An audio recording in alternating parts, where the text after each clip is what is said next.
The other two remaining buttons are basically link master and save and refresh. Save and refresh basically does all the calculations all over again, and link master will dive in after we've covered settings and the cost codes section as well. So for this video, let's just dive into this section right here, and we have everything that you have here. You can customize it. For example, starting with your logo.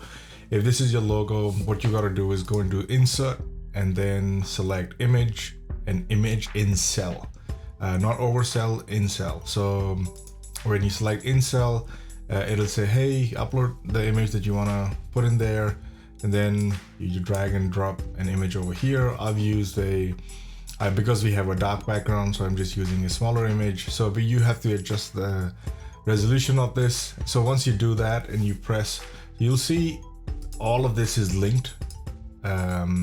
So the moment you change that at one place, the whole sheet will update automatically, and that logo will get updated here as well. So yeah, so that's how this works. If you enter the company name, this is test company, and then press save and refresh, then this is test company, or whatever your company name is will automatically display here. And after obviously the code is updated, and what this does is it allows you to customize everything, and it will even on your reports and stuff, you'll see that the name of the company will appear here. And the reason we do that is because you can publish this entire sheet as a web page, and we'll cover that later on how to do it, and then share that link with other people. GST, VAT or not applicable. So if you are from US and GST doesn't apply to you, just select NA. If you are from New Zealand, Australia, South Africa, even Canada, they've got a tax called GST, and you can select that and select the percentage of that. And the way GST works is that we separate everything in this. Everything that you put in is usually all the costs are put in, including GST, and all your rental assumptions, which is not applicable to this but will be applicable to Lead Developer Plus, are added in excluding GST or excluding VAT. And then whatever percentage that you select here, we either take that off it or we add to it, depending upon how you entered it.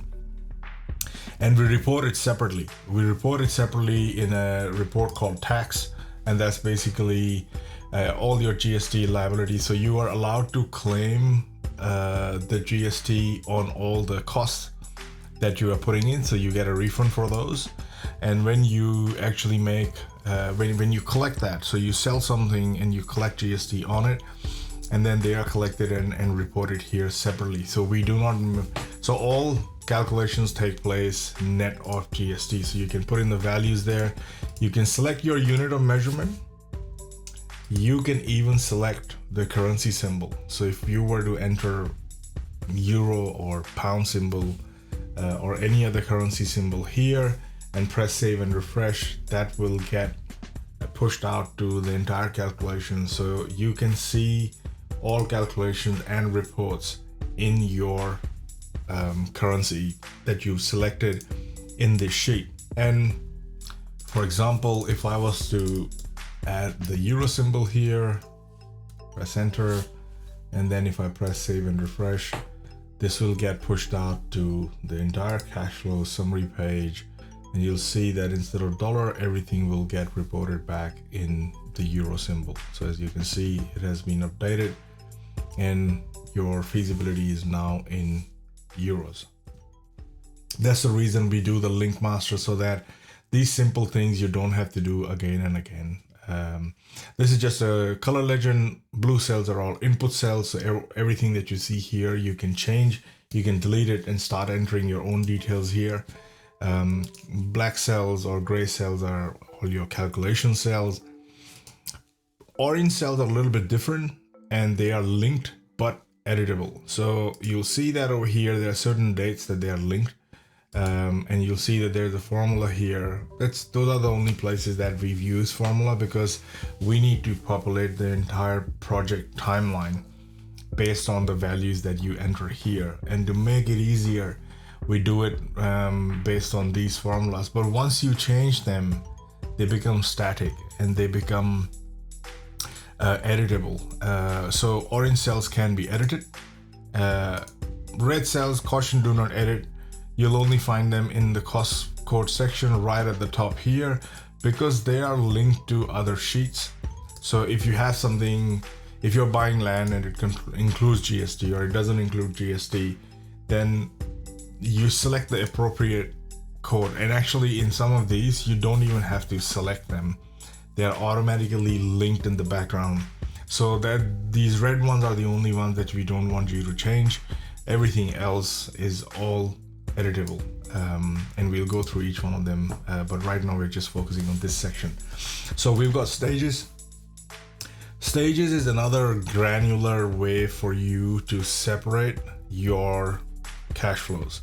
So you can have cash flows based on different cost centers, then you have different cost heads that sit above the cost centers, and you can bifurcate them that way. For example, land acquisition costs might have stamp duty, it might have transfer taxes, it might have legal fees. So they're all part of you purchasing the land. And that's a broader umbrella, and you can see a breakdown based on that broader category. But we also allow you to create stages. That is, if you want to see your cash flow based on stages, which we report under the cash flow monthly summary and the summary page, is you can see what your total costs are going to be based on each stage of the development. So land acquisition, that is, if you are allocating each cost to a stage, you'll be able to see a breakdown of that using these stages. And these are totally customizable. To begin with, we've actually broken it down into land acquisition stage 1, town planning or development approval, DA. Then you have building a permit, or you can change that name if that's the name you don't like and you like permitting. Permit stage, for example, you can change that to wherever you like with these, and they automatically get updated in the diary sheet. You've got construction start, when it starts, when it finishes, settlement period or closing period. And then I create another one which is known as project span, which is certain expensive. They don't fall under any one category, but you might start incurring them at the beginning of the project and they might go all the way till the end. And for example, land tax is something like that as soon as you purchase the land, it doesn't matter what you're doing with it, you will continue paying that until you've developed everything, it has been split into different titles and sold off. So something like that, or your accounting fee or your bookkeeping fees comes in from day one and will continue all the way till the end. So there's certain costs that I put in a stage so that they get collected. You can change the names and you can put in 10 different stages here.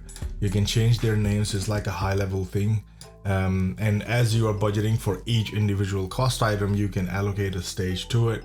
And under development costs, they will get reported over here automatically as a stage. So we haven't allocated anything over here. And when we get to this, I'll show you what each one is at as we go on.